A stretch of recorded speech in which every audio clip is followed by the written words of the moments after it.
পদ্মকে বিয়ে করে ওর দায়িত্ব নেওয়াটা আমার জন্য খুব সহজ ব্যাপার ছিল না, কিন্তু কিছুতেই মামা মামির মুখের উপর না করতে পারলাম না। 2 বছর বয়সে বাবা আর 8 বছর বয়সে মাকে হারিয়েছি। মামা মামির কাছে আমি বড় হয়েছি। খুব যে আদর যত্ন করে আমাকে বড় করেছেন তা না, কিন্তু অবহেলার সাথে ফেলেও দেননি। অন্তত ঘরের কোণে আশ্রয় দিয়েছিলেন। তাই তাদের পছন্দটাকে আমি অস্বীকার করতে পারিনি। ছোট থেকেই আমি ছিলাম খুব ভালো স্টুডেন্ট। গ্র্যাজুয়েশন কমপ্লিট করে বিসিএস দিয়ে এখন আমি সরকারি কর্মকর্তা। আর আমার স্ত্রী হবে এইচএসসি পাস একটা মেয়ে, যার একমাত্র যোগ্যতা বাবার টাকা আছে। সাদা ধবধবে গায়ের রং, মুখ ভর্তি ব্রণের দাগ, ছোট ছোট চোখ, পাতলা চুল, দাঁত উঁচু। 2 মণ ওজনে পদ্মকে প্রথম দেখাতেই কেমন একটা বৃতৃষ্ণা ভর করলো, কিন্তু মুখের ওপর না করতে পারলাম না। বিয়ের সময় গা ভর্তি গয়না আর বাড়ি ভর্তি ফার্নিচার দিয়ে তবেই বিদায় করেছিল মেয়েকে। লাল শাড়ি আর ভারী সোনার গয়নাতে ওকে যে কি পরিমাণ কুৎসিত লাগছিল সেটা বলে বোঝানো সম্ভব না।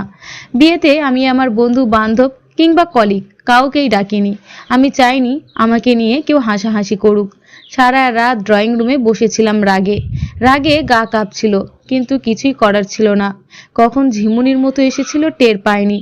চোখ খুলে দেখি সকাল হয়ে গেছে। কেউ একজন থপথপ শব্দ করে যেন হেঁটে আসছে। চোখ তুলে তাকাতেই একরাশ বিরক্তি আমাকে ভর করলো। টেবিলে নাস্তা দিয়েছি, খেতে আসুন। আমি হ্যাঁ না কিছু না বলে বাথরুমে গেলাম ফ্রেশ হতে। টেবিলে বসে দেখি পরোটা, গরুর মাংস, সবজি। এভাবে আমি খাইনি বা বলা যেতে পারে কেউ খেতে দেয়নি। তারপরেও রাগটা কমছে না। মেয়েটা ভাবছে কি খাবার খাইয়ে আমাকে হাত করে নেবে? এত সহজ সবকিছু?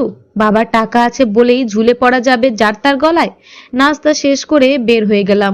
অফিসে কেউ জানে না আমি বিয়ে করেছি, তাই ছুটি নেওয়া হয়নি। অবশ্য ছুটি নিয়েই বা কি করব কি? এর সাথে থাকা আর জাহান্নামে থাকা আমার জন্য একই।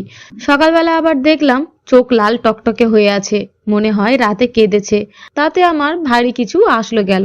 ইচ্ছে করেই অফিস শেষ করে বন্ধুদের সাথে আড্ডা মেরে অনেক রাতে বাড়ি ফিরলাম। ফিরে দেখি আবার সেই টেবিলে খাবার সাজিয়ে বসে আছে। আমি একটাও কথা না বলে ফ্রেশ হয়ে খেয়ে শুয়ে পড়লাম। পরদিন খাবার টেবিলে ফুপিয়ে ফুপিয়ে আমাকে জিজ্ঞেস করলো, আমাকে আপনার পছন্দ হয়নি তাই না?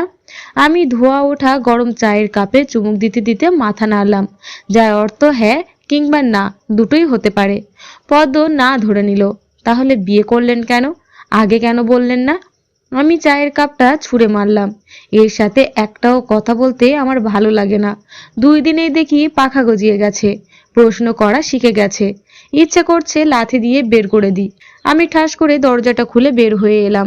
পিছনে ফিরে তাকানোর কোনো প্রয়োজন বোধ করলাম না। এইভাবেই দিন চলে যাচ্ছিল। পদ্ম প্রতিদিন নানান রকম খাবার রান্না করত, ঘর গুছিয়ে রাখতো, আমার কাপড় চোপড় ধুয়ে ইস্ত্রি করে সাজিয়ে রাখতো। আমি বাড়ি ফিরলে অস্থির হয়ে যেত কোনটা আগে করবে, কিন্তু কোনো কিছুতেই আমার ওর উপর মন বসাতে পারিনি। ও কি ভাবছে? ওর এইসব অভিনয় দক্ষতা দিয়ে আমাকে মানিয়ে নিতে পারবে? কখনোই না। বাড়িটা এখন আমার কাছে জেলখানা মনে হয়।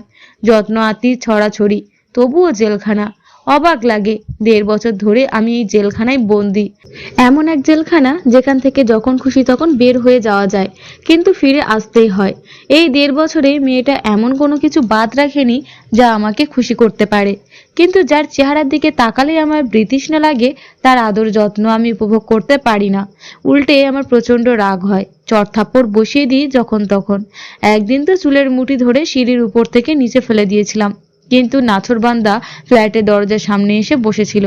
লোকে হাসবে এই ভয়ে আবার ঘরে ঢুকিয়ে দিয়েছি। নরকীয় এক জীবনযাপন করছি আমি। সেদিন অফিস শেষ করে সিনথিয়াকে নিয়ে রিকশায় কিছুক্ষণ খোলা বাতাসে ঘুরছিলাম। ওই জাহান্নামের বাইরে এই সিনথিয়ার মধ্যেই যেন আমার এক টুকরো স্বর্গ। সুন্দর, ছিপছিপে, শিক্ষিত, স্টাইলিশ এরকম একটা মেয়ের সাথে কেন আগে আমার পরিচয় হলো না? বড্ড দেরিতে পরিচয় হয়ে গেল। সিনথিয়া সবটাই জানে আমার ব্যাপারে, তবুও কেন মেশে আমার সাথে আমি জানি না। আমিও পরিণতি চিন্তা না করেই ছুটে যাই। মাত্র 3 মাসের পরিচয়, তবুও মনে হয় ওকে আমি যুগ যুগ ধরে চিনি। কফির কাপে সময় চলে যায় 2 ঘন্টা। দুজনের কেউ সেটা টেরই পায় না। আজ বাসায় ফিরে এমন একটা গুমোট পরিস্থিতি টের পেলাম। দরজা খুলতে লেট হলো, টেবিলে খাবার সাজানো নেই, বাথরুমে আমার তোয়ালে বা কাপড় চোপড় কিছু দেয়া নেই। প্রচন্ড রাগ লাগছিল। বের হয়ে দেখি মহারানী ড্রেসিং টেবিলের সামনে বসে আছে। ওই মেয়েটা কে? বরাবরের মতো আমি চুপ করে থাকলাম। আমি আপনাকে প্রশ্ন করেছি ওই মেয়েটাকে। এই প্রথম চিৎকার করলো। তোকে উত্তর দিতে হবে আমার? তোর মতো মেয়েকে? বলেই তলপেটে একটা লাথি মেরে দিলাম। যদি ভালোই না লাগে, যদি পছন্দই না করেন, তাহলে ছেড়ে দিচ্ছেন না কেন? ডিভোর্স লেটার হাতে ধরিয়ে দিচ্ছেন না কেন? চুলের মুঠি ধরে বললাম, তুই কেন কাগজ হাতে ধরিয়ে দিচ্ছিস না? তাহলে তো ব্যাপারটা আমার জন্য সহজ হয়ে যায়।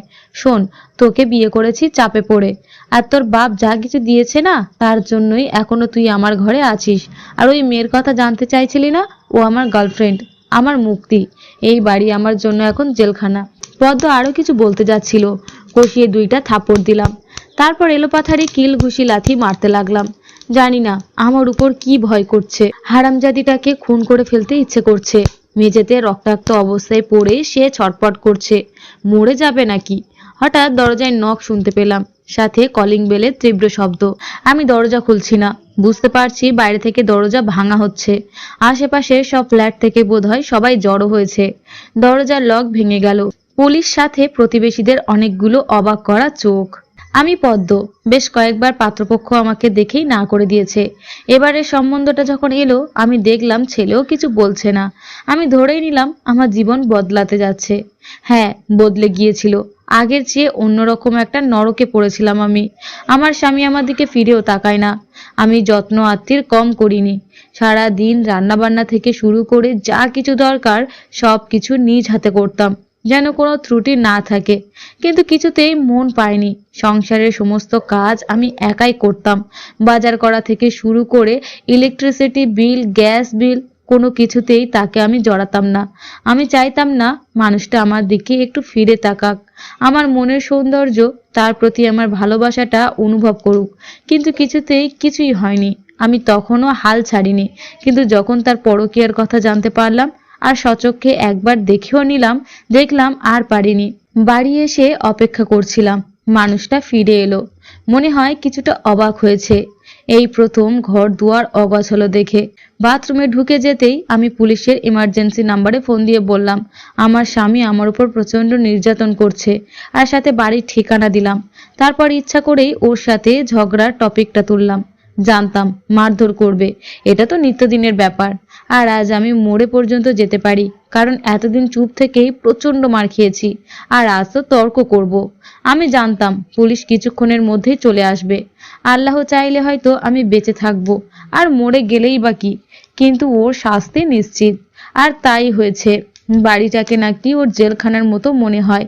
আজ সত্যি সত্যি জেলখানায় চলে গেছে। জানি লোকে পুরোটা জানলে আমাকেও অর্ধেক দোষে দোষারোপ করবে। তাতে আমার কিছুই যায় আসে না।